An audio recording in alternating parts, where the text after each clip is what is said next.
And there was a patch of mud. What is that flag? Mozambique. That's a cool flag. I actually really like that. Don Andrade. See, even though this person is from Mozambique, they still had nominative determinism to name Ivan or Ivan, which is such a chess name. Ooh, okay. They decline my Busch-Gass Gambit, but I will accept your pawn. White here has several options. Rook E1 is not a good one. But the best one, I understand it, is D4. I think that's the best one. And then I need to play D5 because I can't deal with this problem after the bishop's been closed and the file's been totally cracked open. Knight takes E5, I play D5 to deal with F7 rather than just going full copycat. It's covered in the Busch-Gass denier's theory. Otherwise, in like Knight C3 or D3, we can always just go, yeah. So again, like Knight F6, Knight takes E5, D5.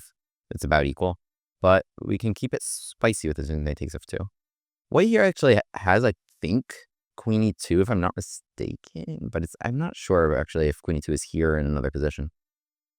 But playing anything other than Rook takes F2 would be crazy, yeah. Okay, so I got to take it now, or else D4 blocks my bishop. And now, why don't we play D5?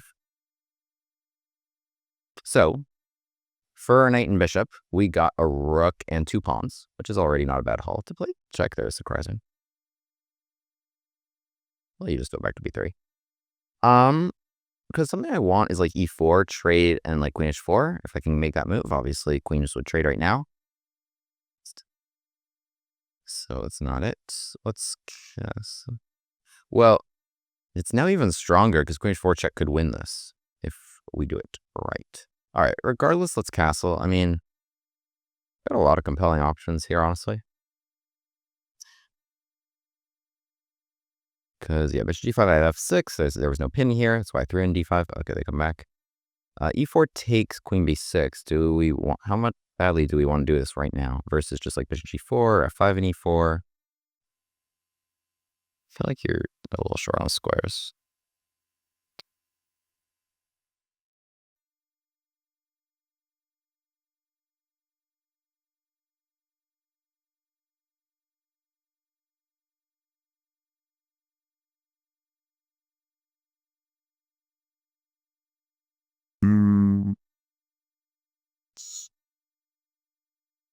E4 takes. Well, this actually has to be really good because I think I can just trade the queens now that I realize it, right? Before they even get a chance to develop, and then just drop right into D1 with my rook.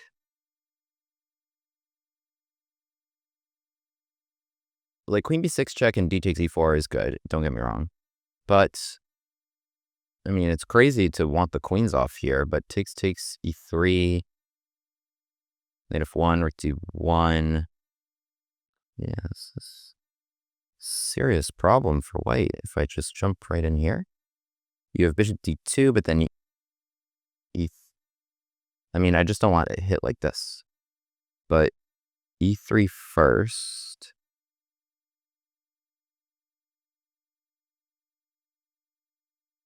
I mean, your pieces are now all tied down. Very, very tied down. Like, which piece of yours can even move? Is kind of a good question. So King F1 could solve a lot of problems if I allowed it.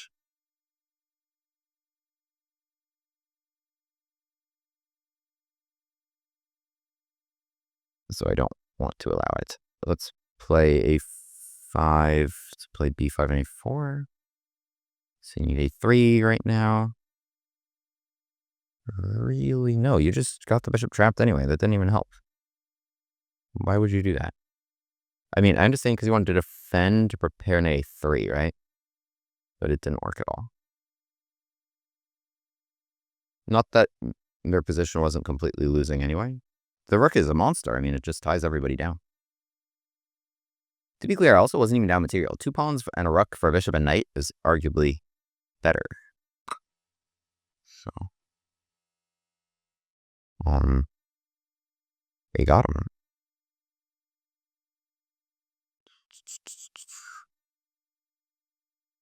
let's just bring him out. King e2 check. I guess they could play h3.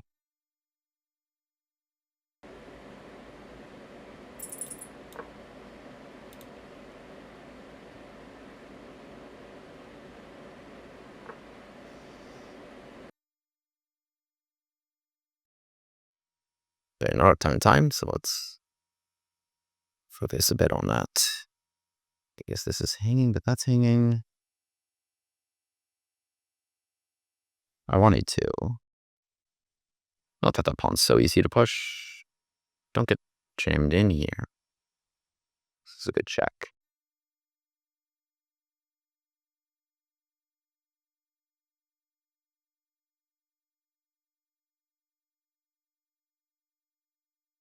However, this trading comes here.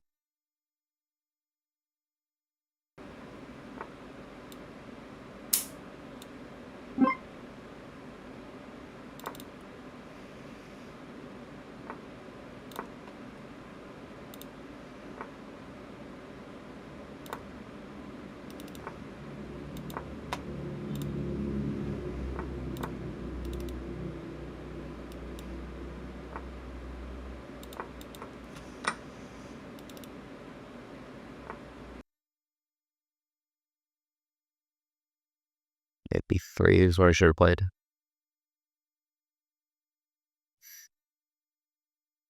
Five.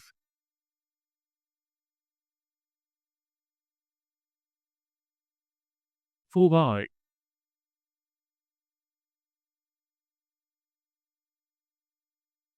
4-5. I mean, I'd need to check if they move the bishop, but it is Canadian. Busch-Gass Gambit.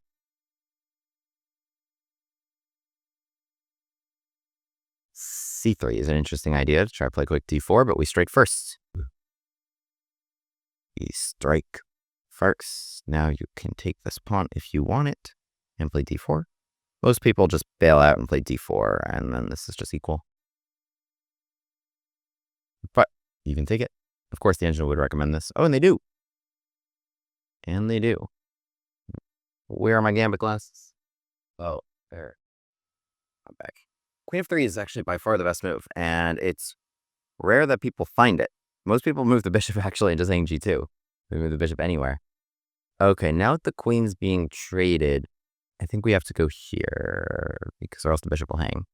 So they actually did this the right way, because the queen was pressuring this knight, which protected the bishop. What I get to do often now, yeah, is this little trick. Take, and take c3. Busch-Gass Gambit prep goes deep. Busch-Gass Gambit prep goes deep, or at least just in this particular line.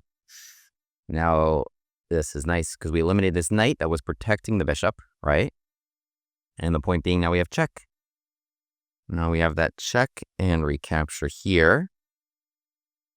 And we should be good. We should be good. I don't think the knight is in any danger. It can come back without too much trouble, because they're not so developed. I understand why they want to play bishop e3 and not allow that trade. But now there's some pressure on e5. In fact, f4, I can take it anyway. Rook e1 gives me an option of like rook here. Okay, rook d8 is an option. So is pulling this back and looking at that. For example, knight d4, I think knight a3 should be played. If I go here right now,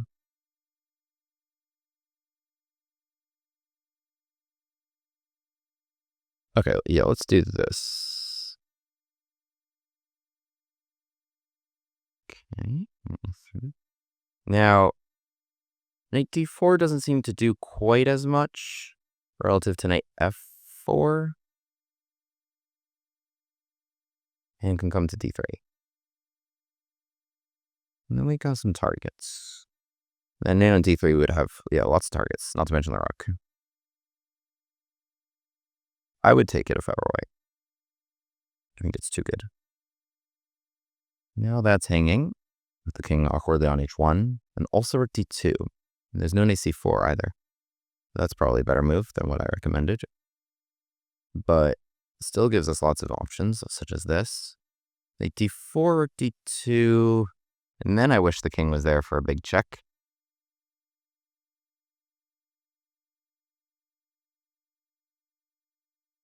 This is an idea. Okay, probably the best. Probably the best, because we're combining a few things. Back rank problems with e5 hits. And we're continuing to keep this not super useful. So if I come down rook d2 or e1, they're okay there. Should I play g5 then? So d5, f4, g5 there.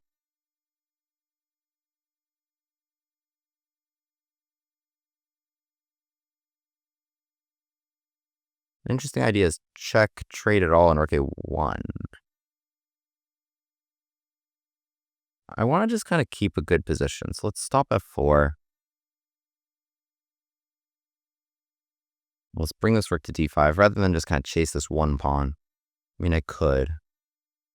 But okay, let's just keep him tied down. Just want to keep him generally tied down.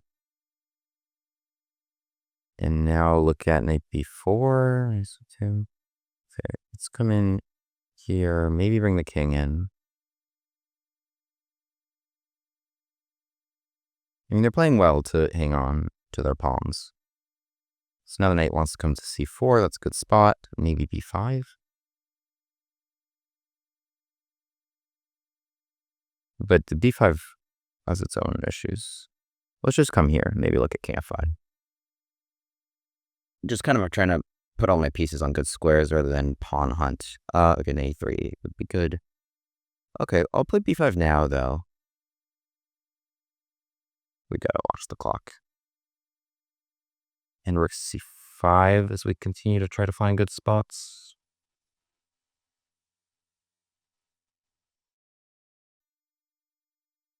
Maybe there and here. Turn c2.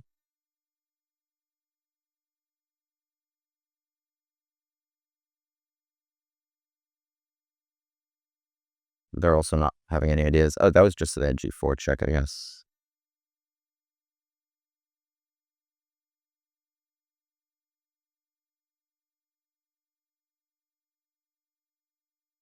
We're playing quite well here.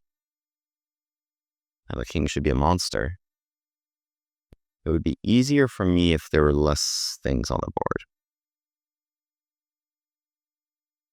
So we started.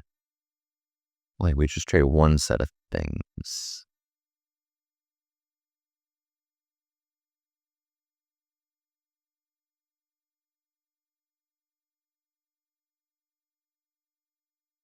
This is extremely strong. Maybe just completely outplay him. Check. Wasn't as smart as I thought it was. Still good, though, as we continue to tie him down. Knight takes strong. G1.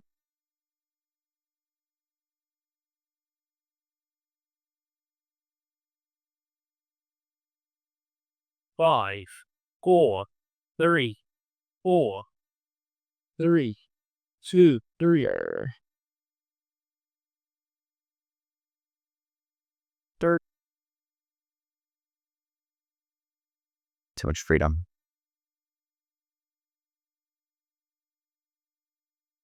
Three, 2, 3. This is good. That's what I wanted. 4, 3, 2, 2, 3. Oh. Okay. I think that was well done. William Grave, the Gambit man, takes his seat at the board. e4, e5, knight f3, bishop c5. The Busch-Gass Gambit on the board. On with the Gambit classes.